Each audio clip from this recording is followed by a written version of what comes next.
Good day. Bonjour. Welcome. That is correct. Hold By on. the way, I got a couple of bills to throw at you. Hold on a second. What are you wearing right now? What's Dirty Honey, dude? Dude, I got the dirty. I'm rocking the merch today, man. Look at that. What jacket is that too? You got on? It's a John Varvatos jacket. I have that one, dude. It's the good one. It's got the, it's double-breasted buttons. It's, it's got the crosses. You're dressed just like me right now. I wanted to dress the part. I love it, dude. Awesome. And the hat. Look at us. I know, man. Sick. I got a St. Louis Blues shirt on. It's very. Why aren't you rocking the hats? You know what, Mitch? You're just channeling me when I'm in the studio. That's right. Like I'm like Terry Kath. Got a Terry Kath guitar blues shirt on. Come on. Oh man. Your eyes are very blue right now. The what is blue? Your eyes. Oh, my eyes are. Well, that's my color. I bet you tell that to all the boys. Look at that. I know. But good day, Mark. We of course know each other through Brent Fitz and stuff. And Jeremy here is Montreal's #1 on-air personality, winner of 19 rating books in a row, motherfucker. Thank you. Yes, I like you always do this to me. You always build me up. It's like, great style for radio. Thanks. Yeah. I know it helps. I have the face for radio, so And didn't your mom buy you the Dirty Honey shirt? Yeah, so my mom bought me the T-shirt. She saw you guys open up for GNR in Vegas, and I was supposed to go to the show with her, but we were in our ratings period, and my boss wouldn't let me take off, so she ended up bringing her best friend, and they had the time of their lives, and you guys were like the highlight for her at the show. She's like, man, the band that opened up, they were so good, and she got me the shirt, and we had completely different experiences that night because I was like, it was Vegas. There wasn't a lot of people like showing up early for the opening act, and I was like, oh. And he was, I was like, oh god. And then he was like, I'm having a fucking time of my life. It's just two ends of the spectrum. It's tough to look out and see a half-empty sort of vibe, but I decided I made a contract with myself about 20 seconds into the show. I was like, can I swear? Yeah, you can swear. And fuck them. You know what? I'm gonna make sure that whoever was here is gonna be like, you missed it. So, well, dude, that's it. It's like I can imagine if you're you're in the support slot and you're opening up for a band like Guns N' Roses. I mean, obviously people are gonna be standing, getting the beer, buying their Slash merch and all that crap. But especially in yeah, exactly. People are still on the strip trying to score some blow. It's it's Vegas, right? So you want to give the fans that did show up to see the support act, perform like as if you're playing in front of the Enorma Dome. You got to put it on. Totally. Yeah. Enorma Dome, dude. I want to play there. Yeah. Enorma Dome. It's the best venue in the world. So, all right, Jer. Launch us off. This new album, well, I guess we're already going, so why not? I mean, talk about this new album that's coming out. We heard a little bit of a teaser of it. I didn't want to waste it. I want to wait till I get my CD or the vinyl and have an enjoyment on a Friday night, listen to it in its entirety. But so far from what we've heard, it's Dirty Honey, and it's awesome. Yeah. Well, I've got the whole thing in front of me, and it sounds great. Let's just say that. Man, We weren't trying to fool anyone. Yeah. We didn't want you to think it was Queen. Yeah, I love Queen. So I have to say, there's a couple of times I said, that sounds like the Rolling Stones to me, but it is still brand new and fresh and Dirty Honey.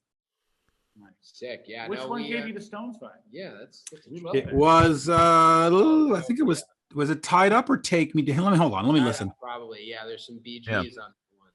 Okay. Yeah, I think it was Tied Up or Take My Hand. It was the third or fourth one. Yeah. Okay, yeah.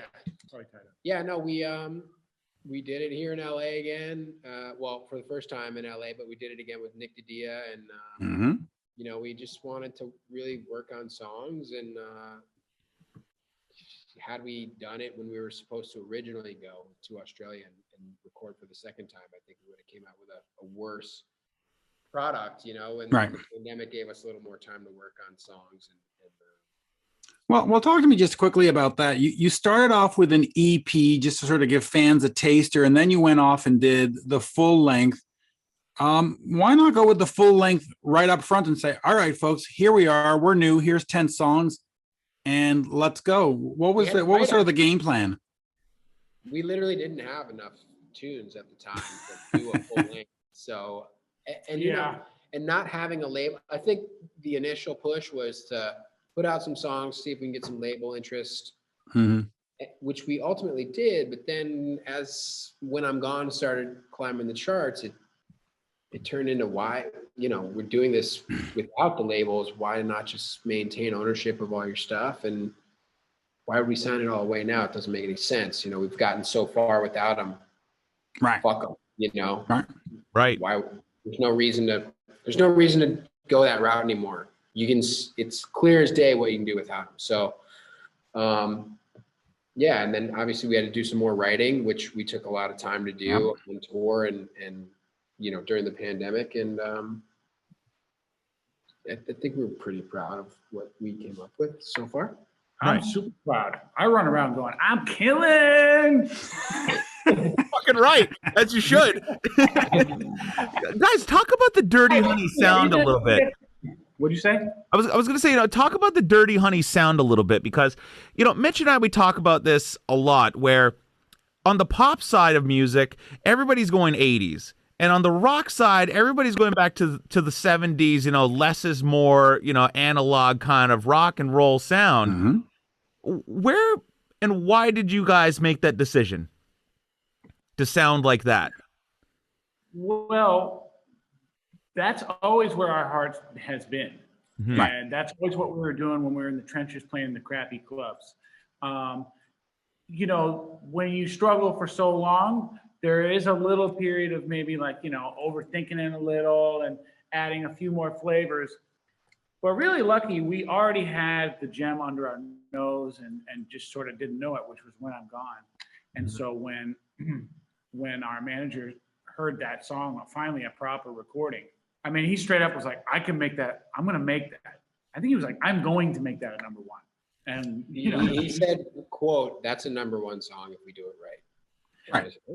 Okay. So that sort of galvanized us to be like, this sound that comes most natural to us and is us is we can do it. You know, we don't have to. I will say I kind of fought for that more than anything. I knew his playing style, and what I liked most about his playing style was the nuance that sort of reminds me of, to your point, Mitch, like he doesn't play. He's a much better player than Keith Richards. That's not a headline. But Keith's playing is full of nuance that I love. And so is like Rich Robinson and Joe Perry and Jimmy Page. And John has, when the personality sort of shines through in the playing, that's the performance of his I like the most. And we were kind of writing stuff that wasn't giving him that freedom to just play. Yeah, it was like we had written some songs that even sometimes people message me like, hey man, what happened to this song? And I'd be like, that's gone.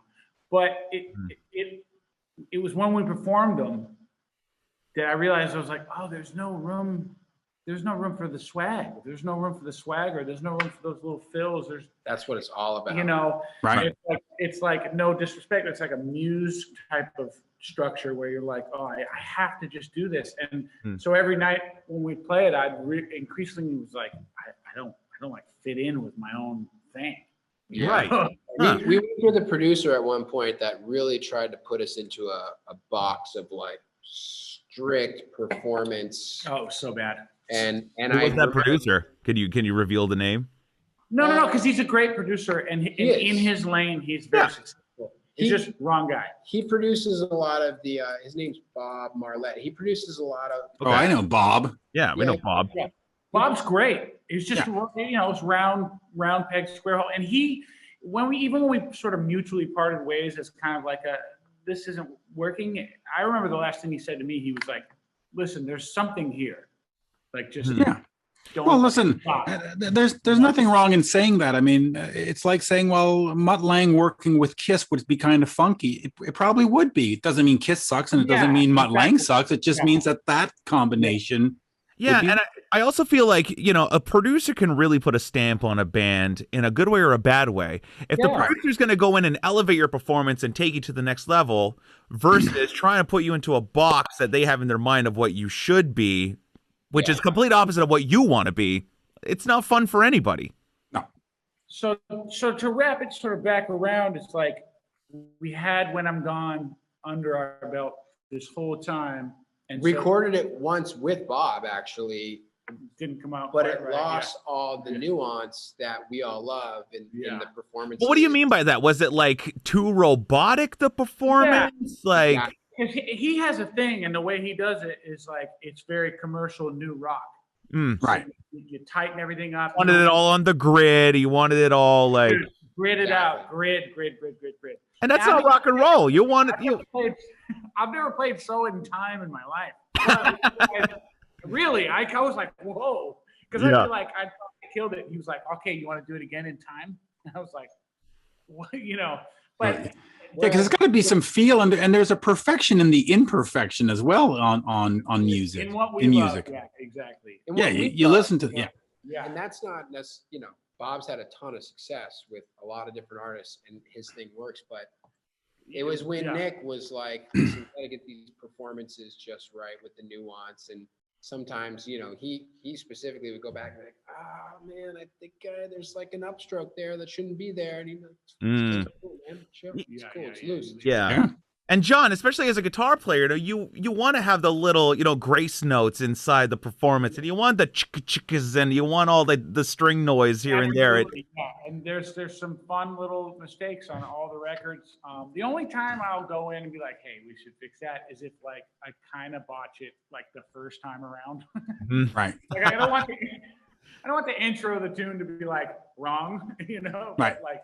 Yeah. But other than that, once we get cooking, it's like, let's get the performance happening. But so, yeah, it was a really good blessing and an affirmative moment for them to be like, you already have a hit and you sound like you do.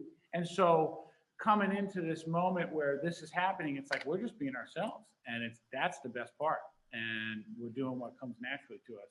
And right. So it's really easy. It's much easier to double down on that than it is to try to double down on what you're guessing might be cool, you know. Let me ask you this, John. You also play drums and bass. Why, sort of, for the band, have you decided that you're going to be featured on guitar, not do the other stuff? And as you're recording, do you sort of turn to the drummer and go, "Oh, I could do that better. What is he doing?" He could probably sing it better too, but he's not saying it.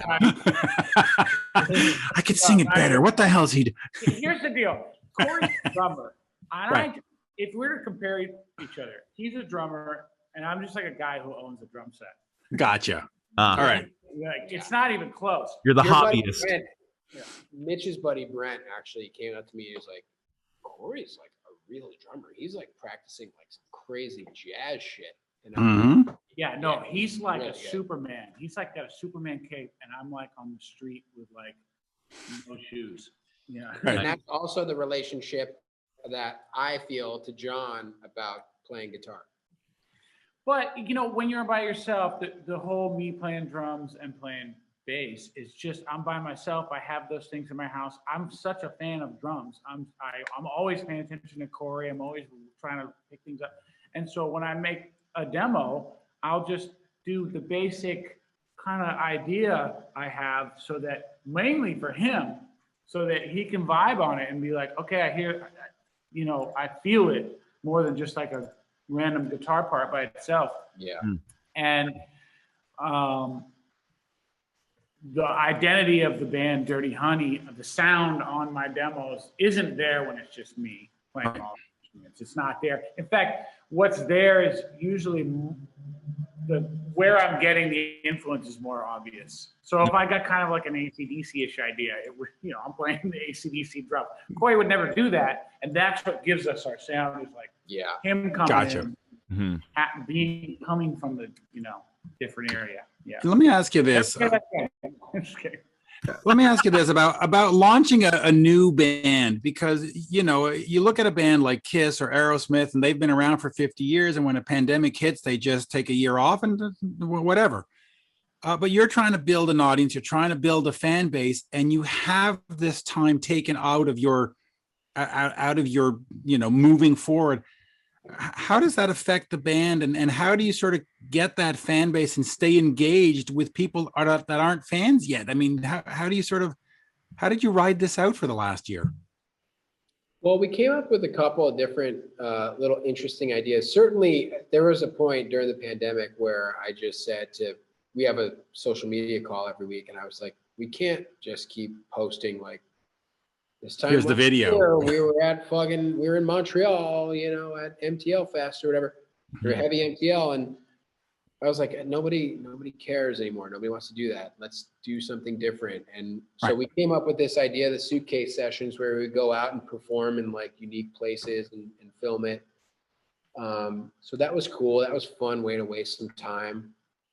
And then obviously, teasing some new music and stuff. That was obviously good. But I think most importantly, the best thing you can do is do great work and write great songs and those will stand on their own no matter what, no matter when, if they come 10 years from now, 5 years from now, or yesterday, a great song is a great song. And people are going to feel something. Mark, I was reading up on you, and you got a background in broadcasting and communications and marketing and all that stuff. How do you use that to your advantage as a band?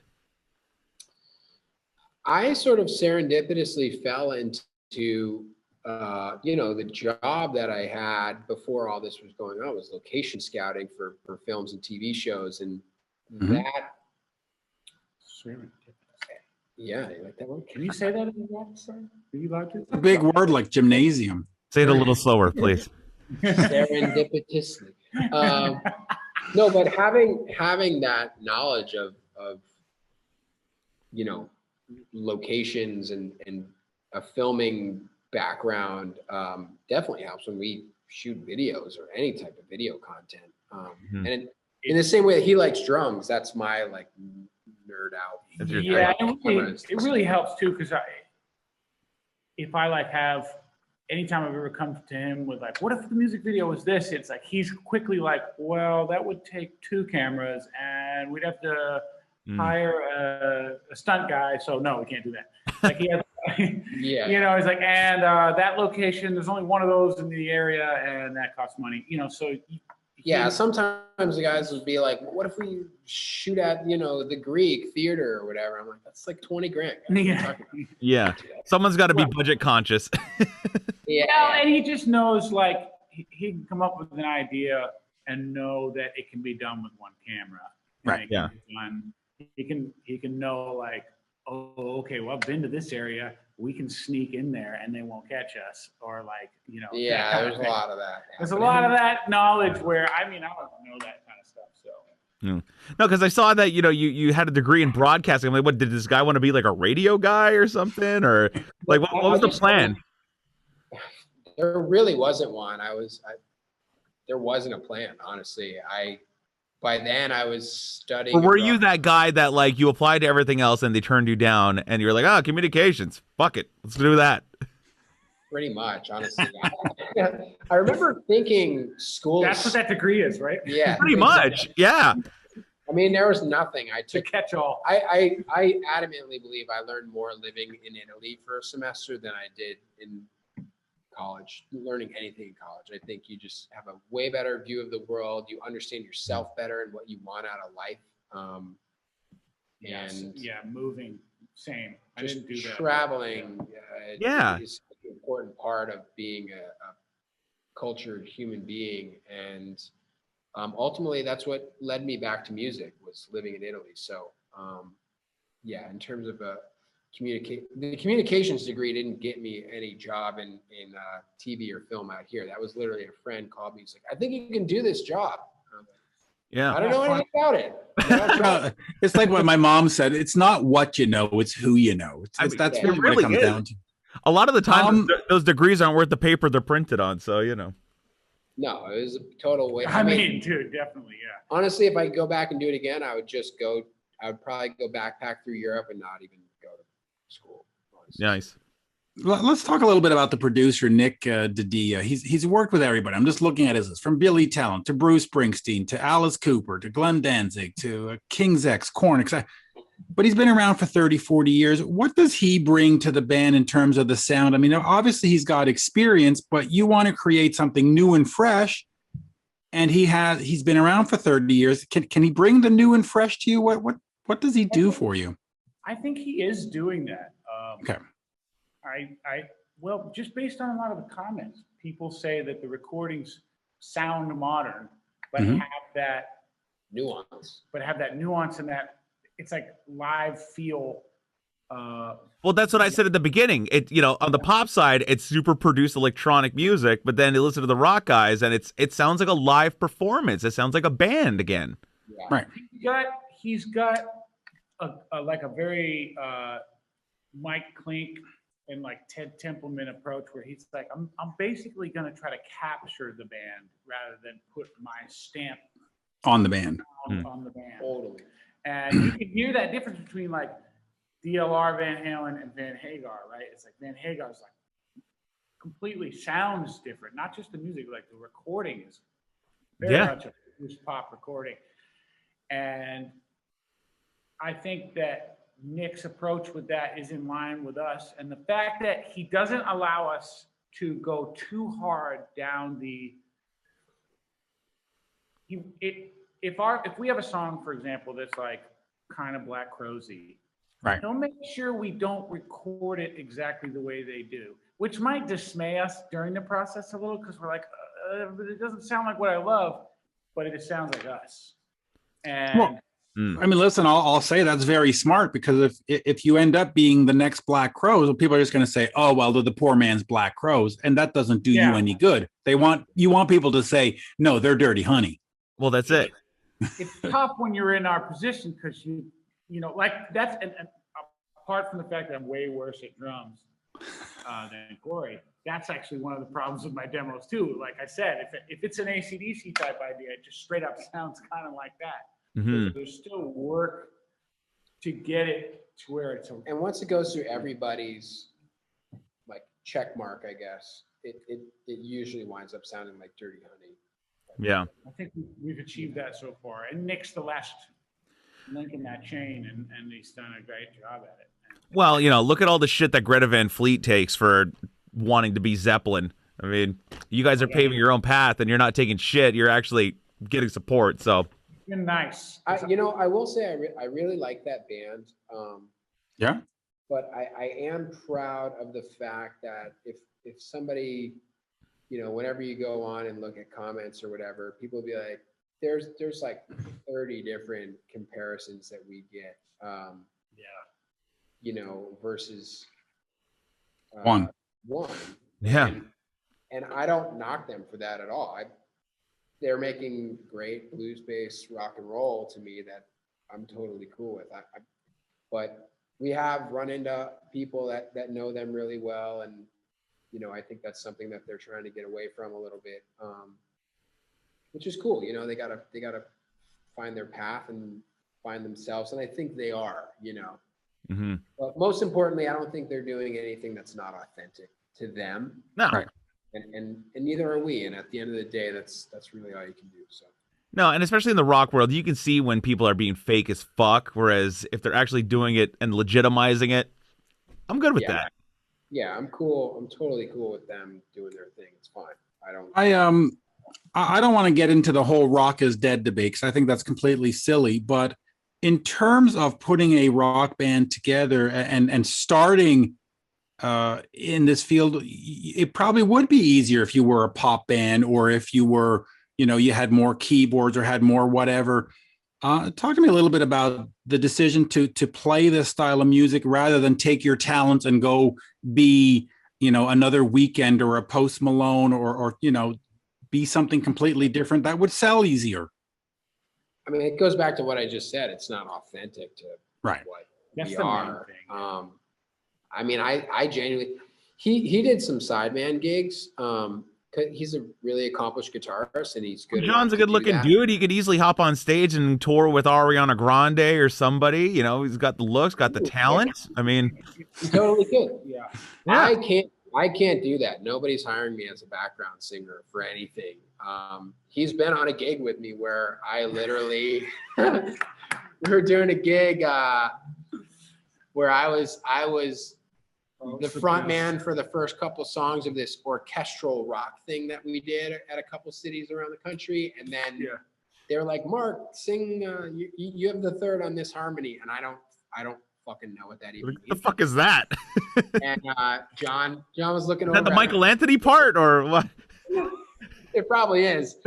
But Yeah, exactly. he would look over at me during the gig, and I'm just like pantomiming, like pretending to do backgrounds, and he's just cracking up. We're on dying stage. laughing. So funny. I think, you know, it wasn't a decision. Like I said, it wasn't a decision to be like this. It was, you know, this is what comes natural to us. If anything, I feel really lucky that the moment has come for what we do Right. to be celebrated, and we found somebody who, you know, could usher us there in our manager who is not only you know, a whale in terms of his history, but he loves the band and he loves rock and roll, and he's always been a rock guy. He's a diehard rock guy. He's like, I wouldn't know what to do with a pop album. I don't. Yeah. He's like, I don't know those people, and he knows who in what he needs to know. He knows who he needs to know, And he's a fan of the music first, which I say to people all the time is if it's the hugest thing. the people that are working with you aren't passionate about the music you're making, then they're not going to be able to help you very much. Well, that's even in our jobs, you know, it's like Mitch and I don't interview anybody that I'm not a fan of. It's like, Yeah, like what are you gonna do? You know, like, hey man, let me, you know, like, so you were yeah, you know. that's it. Oh, so And, yeah. you know, he's sort of more of the true, like, he's like rock and roll is what I do, and so where the three of us, you know, in the band side of it, you know, like I said, we're all talented musicians. It's not weird to say that, but like we could all get gigs, and so we chose to keep the lights on with that. But fortunately, I think we were the three guys who didn't succeed very well at that. So we were around, and we really wanted to do this. And with him being sort of like the tent pole of the. So what you're saying is that Mark can't get a job anywhere else, and you three are just sort of helping him pay the bills. No, yeah, you can print that. No, That's what I'm hearing. It's like this poor guy can't work without us, so we have to sort of stick around. He got his money You know, elsewhere. I knew my lane, and Yeah, exactly. I didn't honestly, like, I fought with them a lot early on. I was like, why aren't we doing? There was this sort of push and pull happening where I was trying to get them to play this more blues-based rock thing and stop trying to reinvent the rock wheel, so to speak. Yeah.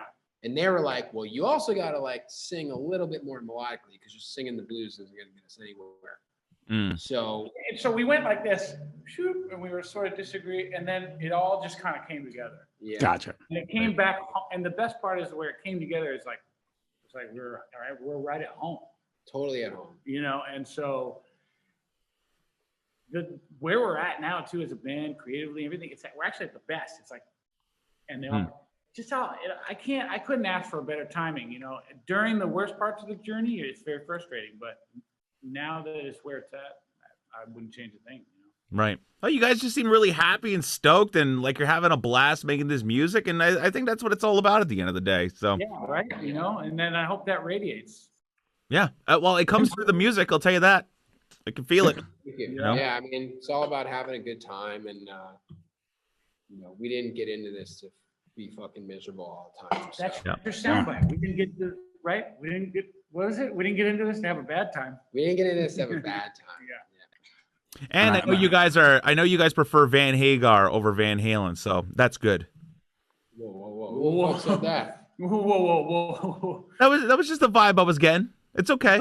No. The other way. I believe he said when Sammy came in the band, it was a whole different sound, and it sounded like there was a lot of praise going on there. Hold on a second. Hold on. He's running off to get something. But I think Van Halen 1 is one of the best albums. Boom! Right there. Okay, but here's the thing. That's the return of Ted Templeman. That's a good record. That's the album. Ted Templeman. And that's like Van Halen. For Unlawful Carnal. that's Van Halen R. Hagar. Dude, Now, Van Halen's best album of all time, hands down. I will debate it until the cows come home.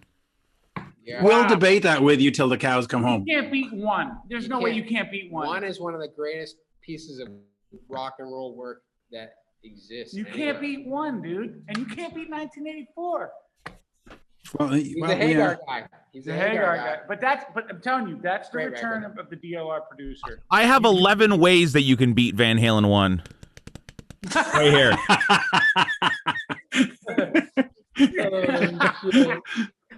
Going hard. You got to say going hard to the net. Oh, okay. Right. My bad. There you go. Yeah. All right. Well, there you go. And you can't. Well, speaking of this, Van Hagar, California Dreamin', of course, the new single sounds great. And hey, yeah. So what's the deal with the album? Do you have an album release date? Because I can't find that anywhere. Even in the press release, it doesn't have like a date. Yeah. April 23rd. The album. April 23rd. So, for a month, right? Yeah. Over a month. Exciting Cool. times. It's going to be great. And then we'll get you on the road, and then we'll get a second one, hopefully. So let me just quickly ask you, in terms of the plan, now that the first one's out, do you sort of say, okay, we got to get another one out in 2022 and sort of stoke the fires, or do you do the whole 2-year touring on the one album? Dude, this guy was asking me for riffs like a week after we got out of the studio. Good, he should. Yeah. That's his job. I was like, dude, it's Christmas. Just give me a break here. I felt like I just birthed a child. I was like, Yeah, but Mark, God forbid you bring a melody in. Why does the guitar player always have to be the guy? We always have a little bit of a competition going on because I love playing guitar and everybody wants to do. I want to play drums. He wants to play guitar. Guys who are trying to be like, oh, check out my guitar riff. I got to do a lot here, man. My life's stressful. But I'm just wondering, are they replacing the drummer or the guitar player first? I mean, it's going to be Mark on guitar, me on drums, Jason on guitar. It's going to be a 3-piece at some point. Yeah. It'll be the Dirty Honey, the rotation tour. Trust me, there's been many drunk nights at clubs in LA where we just come back for the third set on some shit gig and we just decide he's playing drums, Corey's singing, I'm on guitar, and Justin's still on bass. Yeah. Oh, they cover Van Hagar tunes. He's lefty, he can't switch. Justin's just miserable. Yeah. No, but I think, by the way, I'm going to ask you this. In the press release, I love this. It says about Mark. So normally when you're talking about a lead singer, we're talking about music and all that. But for you, it says he loves clothes. John Varvatos and Nick Fouquet hats especially. Is that why you're wearing that? Change that. No, this is actually it's actually a local Montreal hat maker, and I don't wear Nick Fouquet. Okay, I wear Lone Hawk. You got to support the rock and roll brands. Yeah, I know Lone Hawk. He just doesn't put a liner in his sweatband in his hat. Right. Yeah. But talk to me about this. Is there an obsession with clothing? Because I mean, you don't get a press release with Gene Simmons going, he wears Karl Lagerfeld or whatever. Mitch, listen, Mitch, I'm going to answer for Mark, okay? Gene Simmons' press release just literally has a catalog of all the Kiss shit you can buy. Yeah. You want to be buried in a Kiss coffin? Yeah. Gene's got it for you. Mitch, David Lee Roth once said, it's not what you're like, it's how you look doing it. Blue shirt, like Terry Cass. We all love fashion. Yeah. There's no doubt about it. But he also said, he goes, I wanted to be the art project, not wear it. But I also feel like, I think inwardly, I feel a kinship to Eddie, where it's just like, Eddie was like, I was just reading about the difference of him and Sammy. It's like, Sammy rolls up, his socks are ironed, they're meeting for the first time, his crease is perfect, he's got slacks, he's looking great. He's like, I think I might want to be in Van Halen. And Eddie's like, in the pants he's been wearing for the past 4 days, crappy shoes, like a t-shirt. It doesn't get much better on stage, especially. I sort of wish I could do that inwardly, but Yeah. Coming from the guitar player that's wearing a $3,500 John Varvatos leather jacket right now. Well, this thing rubs off, dude, It rubs off. When he runs out and I'm like, this is pretty dope. Every city up in the Barbados. This guy's got a good eye, man. He does. Do you have the Varvatos discount card, by the way? Just asking because Jerry might want to go shopping with you. Yeah, I need that VIP card. If you need anything, you hit me up. I got you. We'll go shopping together. No, I'm dead serious. If you need anything, I got you. Sweet. Good to know. No, it has rubbed off, and I love looking good. It's great. But at the same time, I love just wearing a pair of crappy jeans, some old Air Jordan 1s, and Jordan ones. Yeah. Yeah. That's funny. Do you guys wear the pointy boots? Like, do you wear the Jeffrey West boots like the struts? No. Oh yeah. Oh, nice. Look at those. Barbados commercials. Right? Yeah. Good old Chelsea's. Can't beat them. I have similar ones upstairs. All cool. No, we don't wear the pointy struts. They're a little colorful for my personal taste. Mm. They wear a lot of like pinks and whites and stuff, don't they?